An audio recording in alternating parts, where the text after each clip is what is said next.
መጽሐፍ ቅዱሳችን ላይ አንድ ስታመነዝር የተገኘች ሴት አለች እና ሞቲቫቸው እሷን ኃጢአተኛ ብሎ ለመጥራት ሳይሆን ክርስቶስ እንዲፈርድባት ከመፈለግ አንፃር ነበር ያመጧት። እያገፈታተሩም ፊቱ አምጥተው ጣሏትና ስታመነዝር አገኘናት። የሙሴ ሕግ እችን ሴት እንትወገር ሕግ አውጥቷል፣ አንተ ምን ትላለህ ካሉት ትወገር ከተባለ የደሆችና የኃጢአተኞች ወዳጅ ስለሆነ ኃጢአተኞች ይሸሹታል።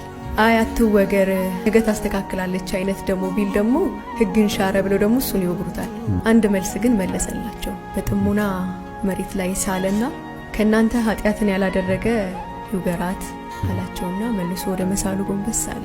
ከፊተኞች እስከ ኋለኞች ሄዱ ይላል መጽሐፍ። አንድ ባንድ ሄዱ። ይህ ማለት ምን ማለት እንደሆነ ታውቃለህ? እሷ ስታመነዝር ተገኝታ ተይዛ ክርስቶስ ፊት ተጥላለች። በዚህ አጋጣሚ እሷ የተያዘች ኃጢአተኛ ናት። የወግሯት የመጡት ሰዎች ደግሞ ያልተያዙ ኃጢአተኞች ናቸው። አምላኬ ምድር ላይ ሆኖ ኬቢ እንደዚህ ያርጋለች ብለው ገፍትረው ቢያመጡኝ ክርስቶስ የሚመልስላቸው መልስ ይህንኑ ነው። እዚህ ነው የአምላክ አይን በመሐረባ ይያዝኝ የምታሰማራኝ መልካም እረኛዬ አንተን እንድከተል የራሴን ትቼ